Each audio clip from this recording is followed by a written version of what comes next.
Welcome to Reddissimo, home of great Reddit stories. Don't forget to subscribe now. DNA test revealed my dad is not my biological father. Mom is still lying about it. This is going to be a long one, so buckle up. A little background: I am going to be 30 in a couple of months. I have two older sisters that are half-siblings. We share the same mother. She was married before getting together with my dad. I also have a younger brother that I thought was my full sibling. There are a number of reasons I have wanted to get a DNA test, but never had the guts to do so until recently. I never talked about this with anyone other than my spouse, but 2 years ago, I went to my brother and asked if he would do a DNA test with me, which would reveal if we are full or half siblings. I wanted the DNA test because I do not have a father listed on my birth certificate. When my mom was pregnant with me, she didn't tell anyone until she was about 6 months along. She was not with anyone at the time, so family members asked a lot of questions about who the father was, and she never gave it up. No one was there at the hospital when I was born. She has told me different stories or provided various answers to questions surrounding my paternity I have had either as a kid or an adult, where things never really added up, and my mom lies all the time. I honestly won't even believe her if she told me the sky were blue. So 2 months ago, my brother and I finally went forth and did the DNA test. As no surprise, sure enough, we are half-siblings. This wasn't shocking to me, but obviously, I had a lot of questions. My mom at this point still had no idea we took the test. So I asked my sisters, who were 7 and 10 at the time I was born, if they knew anything from her pregnancy, when I was born, when I was growing up, etc. They gave me all the information they had, as well as info from another family member. At this point, I called my dad, let him know we took a DNA test, and he told me he always knew and that it would change nothing. Let it be known, it also changes nothing for me. I just wanted to know if my mom was really lying to me all of these years. I started asking questions, piecing together information. Turns out when my mom and dad got together when she was 23 and he was about 12 years old. They were not officially together, but she definitely started the grooming process at that point. He went on to get emancipated and started couch surfing, often living at her house. When he was 17, they broke up. He moved on, and next thing you know, she comes in and says, "I'm 6 months pregnant and it's yours." She had spent years grooming him and making him whatever she wanted him to be, to the point where he would believe anything she said. He fully believed I was his child, so he moved in. He didn't go to the hospital when I was born because he was underage. He was never listed on my birth certificate because my mom had some story about how it was illegal. Anyways, when I was 3 years old, they officially split and he started asking for visitation with me. My mom said no, so my dad was going to take it to court, and that's when my mom revealed that he was not the biological father. Knowing this, he went back to be with my mom because that's the only way he would be in my life. A year and a half later, they had my brother and went on to stay together until 2012, when they officially split for good. Never married or anything, but still a very nasty split. My dad also let me know during the time he was living with her off and on after he was emancipated. She would throw parties at the house and all the young boys in the neighborhood would come over and basically do whatever they wanted. He gave me a name of who my potential father could be. And since all of these has come out, I have had family and friends come to me and give me another name of who it could be. I believe it's either one of these two people, but that's not really what's important here. Having all of this information under my belt, I finally confronted my mom. I told her I did the DNA test, why I did the DNA test, and what the results were. At first she laughed, told me to stop joking, and called me a brat. When I sent her the legitimate results, she said it was impossible, DNA test was wrong, and I needed to do it again. She has spent the last 2 months making me feel crazy, telling me the DNA test was incorrect. I did a paternity test as well, which gave the same result, to which she says is wrong. She said my dad somehow forged the results to persuade me away from her. There have been so many lies I have learned over the last 30 years. She is a classic narcissist through and through. Like I mentioned earlier, I didn't do this test because I wanted to know if my dad was my biological father. I wanted to know if my mom truly lied about it for the past 30 years. Family members, friends of hers, and even neighbors I grew up next to, have come forward and said she has spoken to them about this years and years ago. Everyone assumed that I already knew and were shocked that I was just now finding out. I have so many emotions regarding all of this. My head is reeling over the fact that I don't know who my biological father is, obviously major trust issues considering my mom lied for 30 years and is still lying. I'm having a little bit of an identity crisis because I'm like, who am I? And it's just been so overwhelming. I'm hoping this is a place I can come to vent, maybe get some support through people who understand crazy parents, and I'd also like a little validation that I'm not crazy and that 2 DNA tests are going to be accurate. Comments. Turns out when my mom and dad got together she was 23 and he was about 12 years old. What the hell? I'd also like a little validation that I'm not crazy and that 2 DNA tests are going to be accurate. You're being gaslit by a literal child molester. I'm sorry that creation is your mother. She's continuing to make me feel crazy. Saying both DNA tests are not true and she has nothing to confess to because as far as she knows he's my biological father and any other possibility is impossible according to her. 23andMe may help you get closer to finding your biological father. If he or anyone related to him has used the service, it will link you to them as a relative and you can contact them through the app. This would be a great resource. It will give you ideas of close relatives. It even gives you an idea of whether they are likely cousins, grandparents, etc. That might help you identify whether your father is likely to be one of the 2 people you think it is, or get you pointed in the right direction through a predicted family tree. Good idea. Might go this route instead of asking the 2 people directly, we'll see. I personally suggest you do both 23andMe and Ancestry DNA. Those are the 2 biggest in the USA and a lot of people only do one or the other, which I think is a mistake. In today's money, they are really cheap for what you're getting. I did Ancestry.com because they are supposed to have the biggest database, and I did 23andMe because they also have a huge database plus they do health screenings. Absolutely worth it, and I found out that a couple of friends from a computer BBS back in the day were also cousins on my dad's side that we had no idea about. Smiley face. It's a nice service. My parents split when I was less than 2 and I've never had contact with my biological father's family.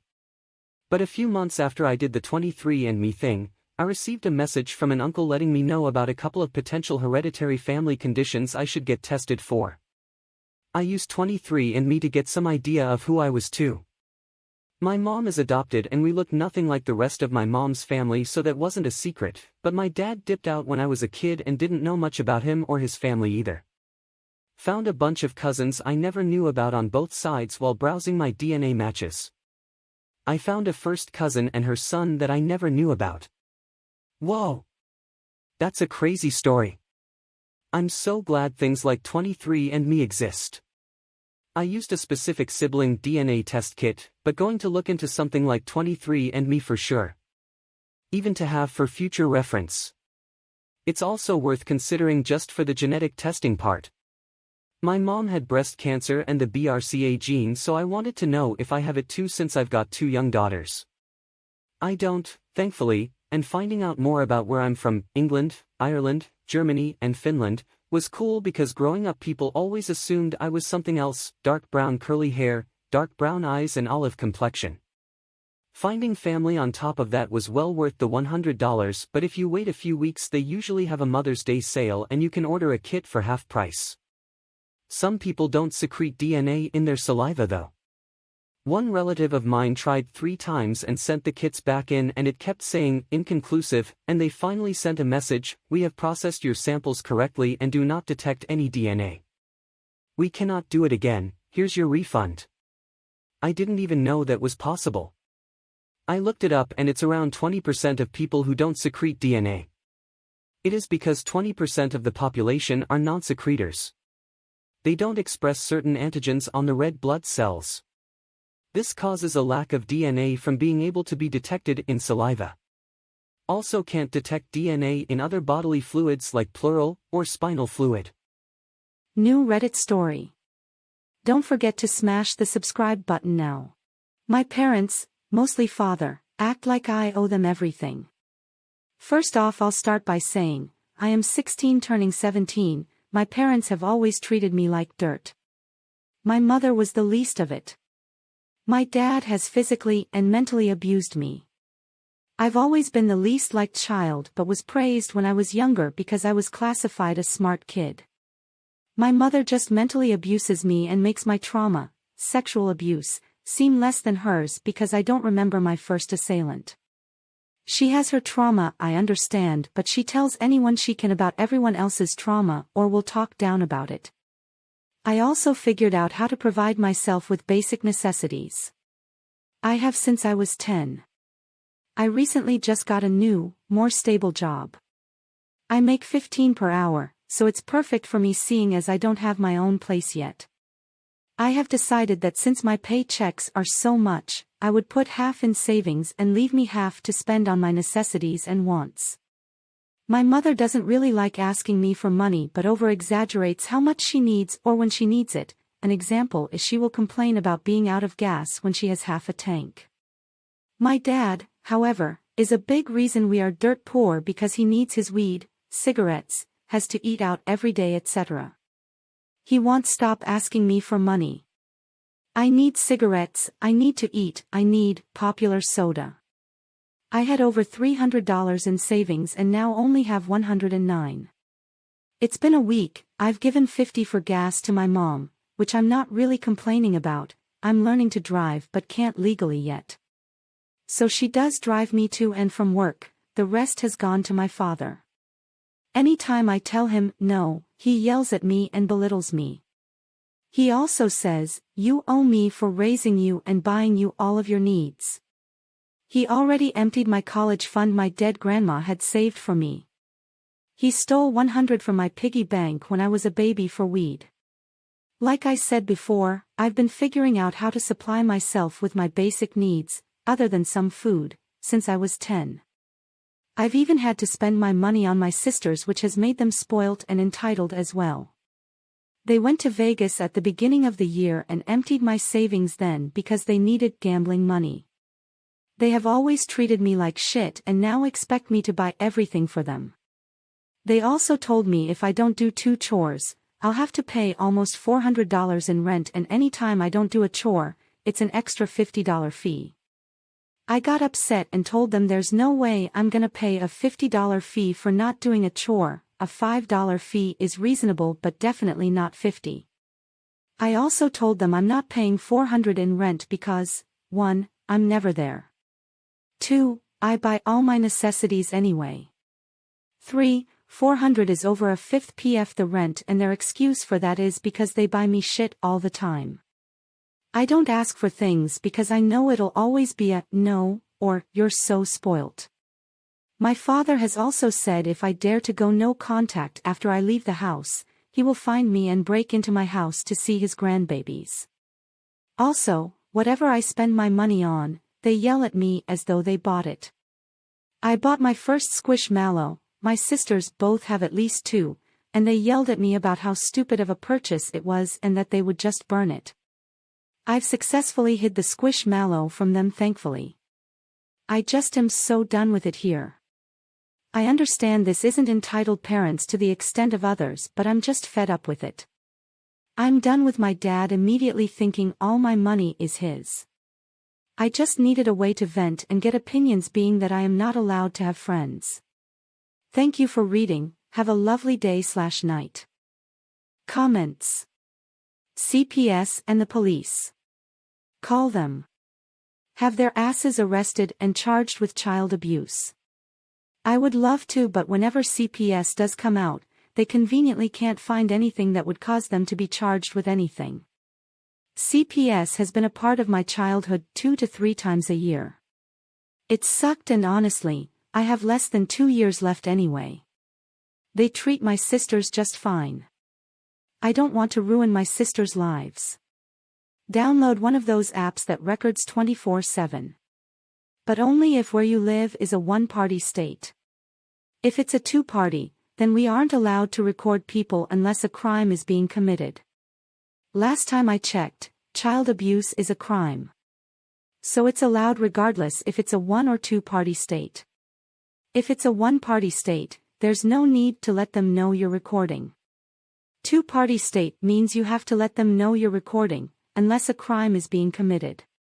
Then we don't have to tell them. I don't really trust CPS to make the right call most of the time.